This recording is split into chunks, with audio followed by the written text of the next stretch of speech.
Derrière moi se sont rassemblés des militants climat venus du monde entier à l'occasion du sommet pour un nouveau pacte financier mondial visant à lutter contre la pauvreté et le réchauffement climatique. Et vous allez le voir, ils ont prévu une action très symbolique.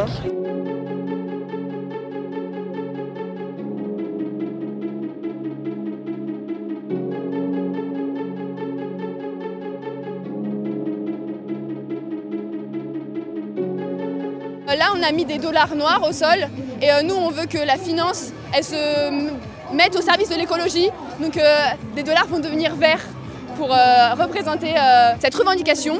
Parce que justement, aujourd'hui, c'est la clôture du sommet pour un nouveau pacte financier mondial.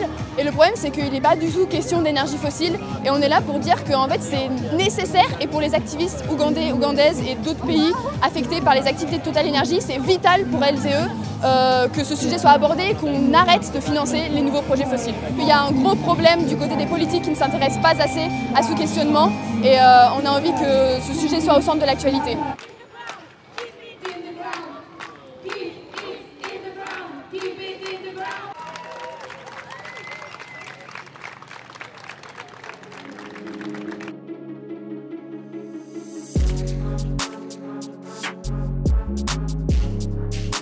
Les organisations de la société civile n'ont pas réellement été invitées à participer aux discussions qui s'y tiennent. Seulement quelques organisations ont été invitées à y participer. Ce sont des organisations importantes, cruciales. Mais malheureusement, à côté de ça, les organisations de la société civile dites du Sud sont cruellement absentes de tous ces échanges, alors qu'elles sont les premières concernées par tout ce qui sera discuté.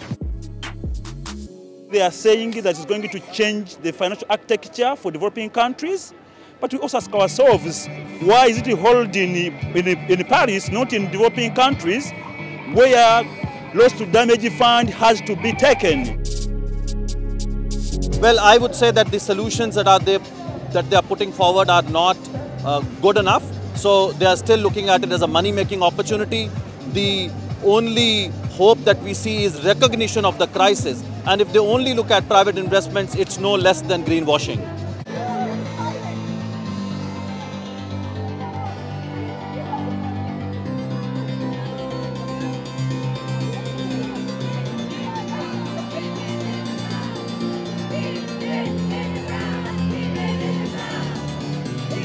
Moi, je suis là aujourd'hui déjà pour soutenir les soulèvements de la Terre qui ont été dissous il y a quelques jours. Pour souligner aussi l'hypocrisie du gouvernement quand même qui met en place un sommet pour respecter la planète et en fait c'est clairement hypocrite quand on vient de dissoudre un énorme mouvement de militants en France. On criminalise de plus en plus les militants, ça c'est pas moi qui le dis, c'est le rapporteur spécial de l'ONU. Voilà, c'est important de souligner ça, c'est important d'être dans la rue aussi aujourd'hui pour montrer que nous on n'est pas d'accord avec ce sommet, qu'on n'est pas dupes en fait et on sait très bien qu'il ne va rien se passer de ce sommet. Par contre nous on est là dans la rue et on continuera de se bouger.